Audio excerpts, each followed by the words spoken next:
Barrister Asaduddin Owaisi साहब, रुकन parliament Hyderabad जनाब सैयद अहमद पाशा खादरी साहब, मोतमद उमूमी मजलिस इत्तेहादुल मुस्लिमीन, मेरे साथी अरकान असम्बली, अरकान कौंसल, तमाम मजलिस इत्तेहादुल मुस्लिमीन के कारपोरेटर्स, नुमाइंदा कारपोरेटर्स, सदर, मोतमदीन और आज के इस जलसे में तशरीफ लाए हुए बुजुर्ग दोस्तों, साथियों और मेरी माँ और बहनों, सबसे पहले तो मैं अल्लाह का शुक्र बजा लाता हूँ और नक़ीब मिल्लत और हबीब मिल्लत को मजलिस इत्तेहादुल मुस्लिमीन की 66वीं सालगिरह की मुबारकबादी पेश करना चाहता हूँ और अल्लाह से दुआ करता हूँ, या अल्लाह इस जमात को ता क़यामत तक कायम रखे और आप लोग की मोहब्बत भी बरकरार रखे। चूँकि आप जानते हैं आज से 66 साल पहले यानी 1958 में मजलिस इत्तेहादुल मुस्लिमीन का दोबारा जब आहिया हुआ, लोगों की सोच कई तरीक़े की थी। फ़ख्र मिल्लत जनाब अब्दुल वाहिद अवैसी साहब ने यह सोचा, हिंदुस्तान के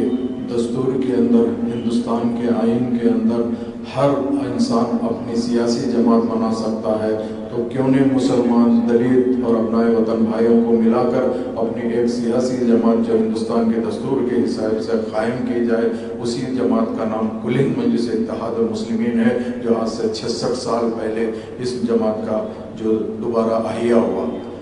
लोग वो टाइम पे मुखालिफिन मजलिस इत्तेहादुल मुस्लिमीन ने यह कहा कि भाई कुल हिंद मजलिस इत्तेहादुल मुस्लिमीन नाम रखने का क्या मतलब है, क्या यह हिंदुस्तान की जमात है या सिर्फ हैदराबाद के पुराने शहर की जमात है। मगर अब्दुल वाहिद अवैसी साहब की सोच ये थी फ़ख्र मिल्लत की, चूँकि वो जानते थे आने वाले टाइम पे आप जैसे लोग इस जमात को और सदर मजलिस और तमाम लोग मिलकर इस जमात को हिंदुस्तान के कोने कोने में पहुँचाएंगे, जिसका सबूत आज आप देख रहे हैं। अल्लाह के फजल करम से महाराष्ट्र के अंदर मजलिस इत्तेहादुल मुस्लिमीन के 2 MLA है, बिहार में MLA है और तमाम जगहों पे, काफ़ी जगहों पे, चाहे यूपी हो और दूसरे रियासतों में भी मजलिस इत्तेहादुल मुस्लिमीन के कारपोरेटर्स है। तो मैं ये पूछना चाहता हूँ कि जब कभी भी कोई भी इंसान कोई प्लानिंग करता है तो आइंदा की सोचता है, तो फ़ख्र मिल्लत ने इसी तरह प्लानिंग किया। उसके बाद सालार मिल्लत ने, आपने देखा इस जमात को आज यहाँ तक लेकर आने वाले कोई और नहीं है, वो सालार मिल्लत है।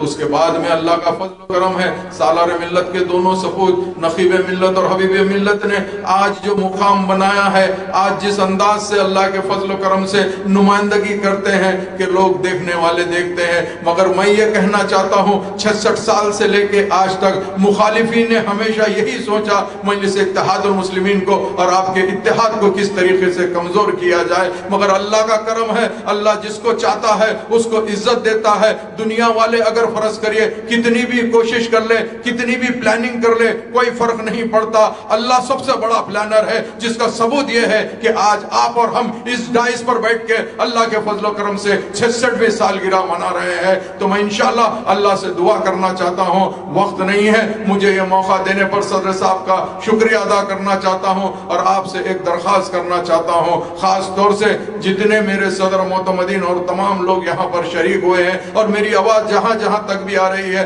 आज फिरका परस्त ताकत ये सोच रही है किस तरीके से मजलिस इत्तेहादुल मुस्लिमीन को कमजोर किया जाए। आने वाला पार्लियामेंट का इलेक्शन है, उन लोग की नजर हैदराबाद पार्लियामेंट पे है, तो मैं आपसे अदबन दरख्वास्त करना चाहता हूँ कि ये साजिशों को समझिए, कौन अपना है कौन पराया है ये भी महसूस करिए। दुश्मन जो है वो सामने दिख जाता है मगर दोस्तनुमा दुश्मन नहीं दिखता है, तो आप दोस्तनुमा दुश्मन को भी पहचानिए। आने वाले पार्लियामेंट इलेक्शन में मजलिस इत्तेहादुल मुस्लिमीन को मजबूत करिए। खास तौर से सदर मजलिस का जो इलेक्शन होने जा रहा है हैदराबाद पार्लियामेंट का, उसमें मैं अदबन दरख्वास्त करना चाहता हूँ, अपने इत्तेहाद को मजबूत करके मजलिस इत्तेहादुल मुस्लिमीन को कामयाब करिए। बहुत शुक्रिया।